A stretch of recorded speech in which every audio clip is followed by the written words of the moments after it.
نحمده ونصلي على رسوله الكريم اما بعد فاعوذ بالله من الشیطان الرجیم بسم اللہ الرحمن الرحیم۔ تو شیطان کے ان تدابیر سے بچنے کا طریقہ صرف یہی ہے کہ دل میں اللہ تعالیٰ کی محبت ڈال دی جائے، دنیا کی محبت نکال دی جائے، اور دنیا کی ساری محنتیں جو ہیں وہ صرف اللہ تعالیٰ کو راضی کرنے کے لیے ہو جائیں۔ یعنی کہ جو ہم دنیاوی کام کرتے ہیں نا، رزق کمانا، ایکسرسائز کرنا، یہ سارے کام بھی جو ہیں یہ اللہ تعالیٰ کی رضا کے لیے ہو جائیں۔ ایکسرسائز کرنے میں کیا نیت ہو سکتی ہے کہ جیسے مجھے اللہ تعالیٰ نے دیا ہوا ہے امانت کے طور پہ، اس کی اگر میں صحیح طرح حفاظت نہیں کروں گا تو میں عبادات کے اندر کوتاہی کروں گا۔ میں عبادات کو تھکے ہوئے جب جسم سے پڑھوں گا تو میری توجہ صرف اللہ تعالیٰ کی طرف نہیں ہوگی۔ تو میں اس کے خیال رکھوں، یہ اللہ تعالیٰ کی امانت ہے، اس کے بارے میں مجھ سے سوال ہوگا، اس کا میں نے بھرپور استعمال کرنا ہے، اور اس کے ذریعے میں نے کام کر کر کے اللہ تعالیٰ کی رضا حاصل کرنی ہے۔ اسی طرح رزق حلال کے لیے آدمی یہ نیت کر سکتا ہے کہ میں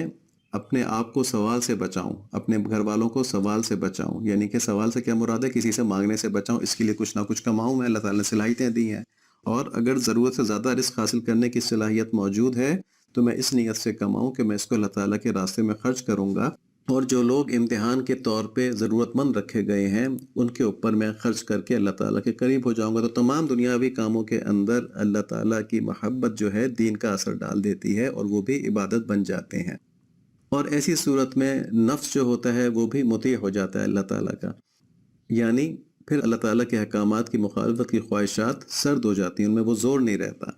اور پھر شیطان کو دل میں وسوسہ ڈالنے کی کوئی جگہ نہیں ملتی۔ اب اللہ تعالیٰ کی یہ محبت، اس طرح کی محبت جو دنیا کی محبت کو دل میں فنا کر دے، وہ اسلام میں اللہ تعالیٰ کے احکام کی اطاعت کرنے سے ملتی ہے، یعنی اسلام پر چلنے سے ملتی ہے۔ اس لیے شیطان انسان کو اسلام سے سب سے پہلے اس کی کوشش یہ ہوتی ہے کہ اسلام سے دور رکھے۔ وہ اسلام کے خلاف وسوسوں کے ذریعے، پروپیگنڈوں کے ذریعے ایک جنگ جاری رکھتا ہے تاکہ لوگ اسلام کے قریب ہی نہ آئیں اور یوں ان پر اسلام کی خوبیاں نہ کھلیں۔ حتیٰ کہ بہت سے مسلمان بھی اسلام کی مکمل تعلیمات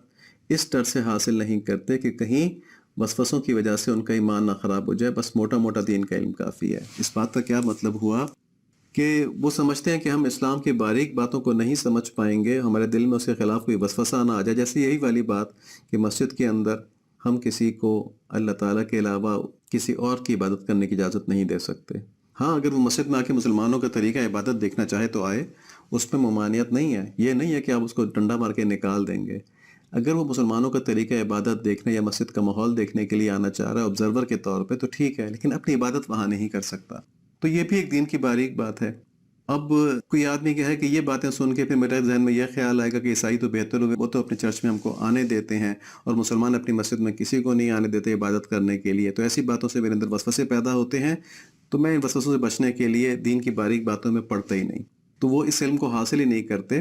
کہ کہیں وسوسوں میں نہ پڑ جائیں۔ تو اس لحاظ سے وہ کسی حد تک تو بہتر ہیں کہ وہ وسوسوں سے ڈرتے ہیں، اور دین کی اور ایمان کی قدر ان کے اندر ہے، کہیں میں ان سے دور نہ ہو جاؤں، لیکن وہ دین پر پھر آگے نہیں بڑھ سکتے، آگے نہیں بڑھ سکتے۔ انہیں چاہیے یہ کہ وہ کسی مستند عالم سے، مستند شیخ کے پاس جا کر دین کو سیکھیں، عمل کو سیکھیں، اپنے دل میں اللہ تعالیٰ کی محبت پیدا کریں۔ جیسے ہی دل میں اللہ تعالیٰ کی محبت پیدا ہوگی، وسوسے خود بخود دور ہو جائیں گے، اور پھر کسی بات پر وسوسہ نہیں آئے گا، کیونکہ دل روشن ہو چکا ہوگا۔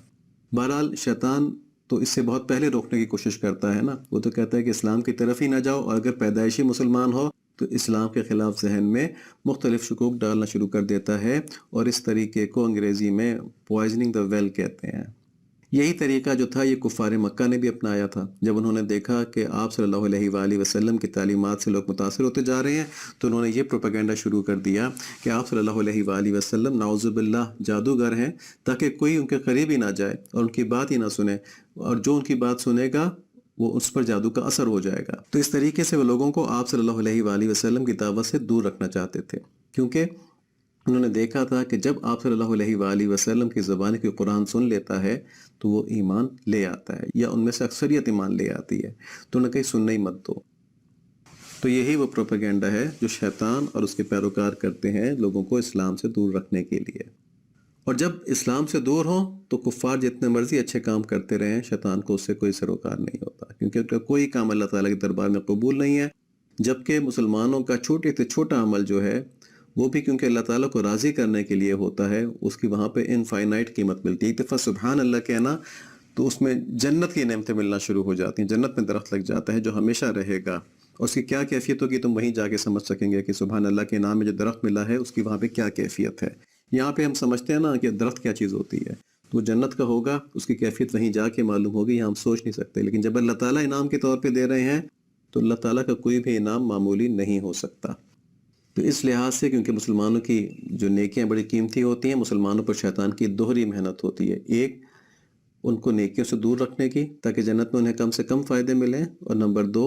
ان کو اسلام سے دور کرنے کی وسوسوں کے ذریعے، غلط آبزرویشنز کے ذریعے، دیکھو مسلمان یہ کر رہے ہیں، مسلمان وہ کر رہے ہیں۔ مسلمانوں کے اخلاق خراب ہو سکتے ہیں،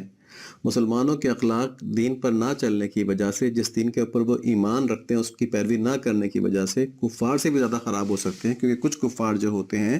وہ انسانیت کے بنیادی جو ویلیوز ہوتی ہیں اس پہ عمل کر رہے ہوتے ہیں،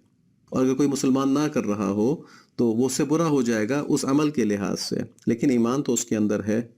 تو ہم مسلمان کے عمل کی بنیاد پر اسلام کو غلط نہیں کہہ سکتے۔ اسلام کی تعلیمات اپنی جگہ حق ہیں، اللہ تعالیٰ کی طرف سے ہیں تو وہ بہترین ہیں۔ تو اس تفصیل میں ہم نے دیکھا کہ ابلیس اللہ تعالیٰ سے دور رکھنے کے لیے انسان کے اوپر دو ہتھیار استعمال کرتا ہے، ایک دنیا کے اندر مشغولیت، دنیا کی رنگینیوں میں مشغولیت، دنیا کی لذتوں کے حرص، اور دوسرا اسلام کے خلاف پروپیگنڈا۔ تو اب سوال یہ ہے کہ ابلیس کے ان حربوں سے کیسے بچا جائے؟ تو ہم نے کہا کہ ابلیس کی ان چالوں سے وہی بچ سکتا ہے جس کے دل میں اللہ تعالیٰ کی محبت ہو، اور دل میں اللہ تعالیٰ کی محبت کیسے پیدا ہو؟ اللہ تعالیٰ کی طرف سے غفلت دور کر کے۔ جیسے ہی اللہ تعالیٰ کی طرف سے غفلت دور ہوگی تو اللہ تعالیٰ کی صفات کا علم ہوگا، اللہ تعالیٰ کے شیونات کا علم ہوگا، تو اللہ تعالیٰ سے محبت بڑھتی جائے گی، سب سے پہلے ان کی عنایتوں کی وجہ سے، پھر ان کی خوبیوں کی وجہ سے، جیسے جیسے وہ کھلتی جائیں گی۔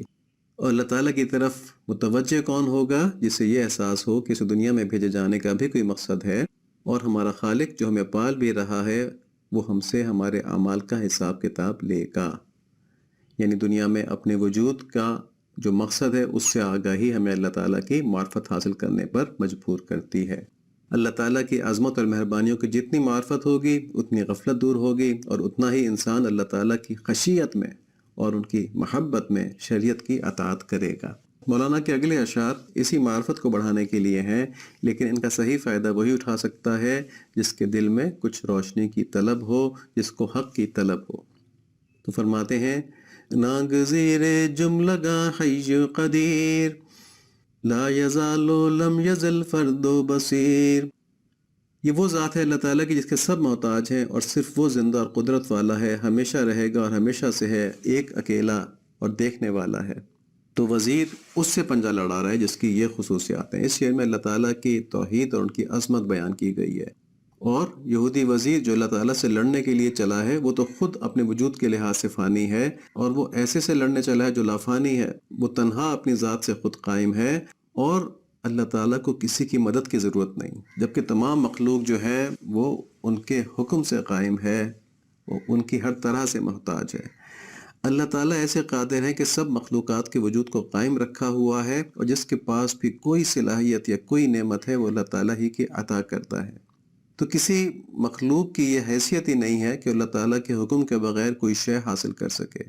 خلاصہ کیا ہوا کہ یہودی بادشاہ اور وزیر اتنے احمق تھے کہ اللہ تعالیٰ کی عطا کردہ نعمتیں انہی کے خلاف جنگ میں استعمال کر رہے تھے، اور یہ سمجھتے تھے کہ وہ اپنی تدابیر میں کامیاب ہیں۔ تو انشاءاللہ ان مضامین کو آگے جاری رکھیں گے۔ ہم نے جو آج مضامین دیکھے ان کا خلاصہ یہ ہے کہ اللہ تعالیٰ سے غفلت جو ہے وہ نادانی کا سبب ہوتی ہے، اور نادانی جو ہے وہ اللہ تعالیٰ سے غفلت کو بڑھاتی جاتی ہے، اور اللہ تعالیٰ سے غفلت کا سبب دنیا کے اندر غیر ضروری مشغولیت ہے۔ ہم اس دنیا کے اندر ہیں، ہمیں ایک حرص پیدا ہوتی ہے کہ دنیا کے زیادہ سے زیادہ فوائد حاصل کر لیں، پتہ نہیں کب تک زندگی ہے، بابر باعث کوش کے عالم دوبارہ نیست، لیکن یہ عالم دوبارہ نیست ہے، اگلا عالم جو آ رہا ہے وہ ہمیشہ ہمیشہ کے لیے ہے، ہمیں یہاں پر اس کے لیے محنت کرنے کے لیے بھیجا گیا ہے۔ تو یہ ہماری نادانی ہوتی ہے کہ ہم اس عالم کو بھول کر اس عالم کے اندر مشغول ہو جاتے ہیں، اور جب اس عالم میں مشغول ہو جاتے ہیں تو اس عالم کے اندر جو اللہ تعالیٰ کی مخلوق ہے بڑی بڑی باتیں ڈھونڈ کے لے آتے ہیں، بڑی بڑی باریک ریسرچ کر لیتے ہیں، لیکن ہم اس ریسرچ سے محروم رہتے ہیں کہ ہمیں کس نے پیدا کیا، اور جس نے پیدا کیا وہ کیسا ہے، وہ ہم سے کیا چاہتا ہے، اور اگر ہم اس کی طرف سے غفلت کریں گے تو ہمارا انجام کیا ہوگا۔ اللہ تعالیٰ نے ہدایت کا تمام نظام کھول کے رکھا ہوا ہے، جو اس کی طرف متوجہ ہوگا اخلاص کے ساتھ وہ محروم رہ ہی نہیں سکتا۔ اور اس کی طرف متوجہ ہونے سے روکنے والی چیز کیا ہے؟ انسان کے اندر کی دنیاوی خواہشات، اس کو دنیا میں مشغول رکھتی ہیں۔ اللہ تعالیٰ کا ہدایت کا نظام، اس کے اندر کوئی شک نہیں ہے، اور جب بھی آدمی اخلاص کے ساتھ اس طرف بڑھتا ہے، یعنی قرآن کو پڑھے، حدیث کو پڑھے، آپ صلی اللہ علیہ وآلہ وسلم کی سیرت مبارکہ دیکھے کہ صحابہ کرام نے کس طرح زندگی گزاری تھی، تو اس کے اوپر حق بالکل عیاں ہو جاتا ہے، اس سے کوئی وسوسہ نہیں رہتا، کچھ نہیں ہوتا۔ لیکن جو ان چیزوں سے دور رہے گا، زندگی بھر اس نے قرآن کے معنی نہیں سمجھے ہوں گے، روزانہ کی تلاوت نہیں کرتا ہوگا تو دل میں نور نہیں آتا ہوگا، ہر وقت دنیا کی باتیں کرتا ہوگا تو وہ دور ہوتا جائے گا اور وہ ہدایت سے دور ہوتا جائے گا۔ اگر وہ مسلمان بھی ہے تو اس کے اعمال اسلام کے مطابق اچھے نہیں رہیں گے، تو پھر وہ ایسا بن جائے گا کہ لوگ کہیں گے دیکھو مسلمان تو ایسے ہوتے ہیں۔ آج کل یہی ہو رہا ہے نا کہ لوگ کہتے ہیں مسلمان تو ایسے ہوتے ہیں نا، کیونکہ وہ اسلام سے دور ہے، اسے پتہ نہیں کہ کیا احکامات میرے اوپر ہیں، میں نے کیا کرنا ہے۔ اور اگر وہ کافر ہوگا تو پھر اس کے لیے تو آخرت کی ہمیشہ ہمیشہ کا عذاب ہے۔ اللہ تعالیٰ ہمیں ہدایت کے نظام کی طرف متوجہ ہونے کی توفیق نصیب فرمائے۔ اگلی دفعہ انہی باتوں کو انشاءاللہ جاری رکھیں گے۔ اللہ تعالیٰ عمل کی توفیق نصیب فرمائے، آمین۔ اللہم صلی علی محمد النبی الأمی وعلی آلہ وصحبہ وبارک وسلم تسلیما کثیرا کثیرا۔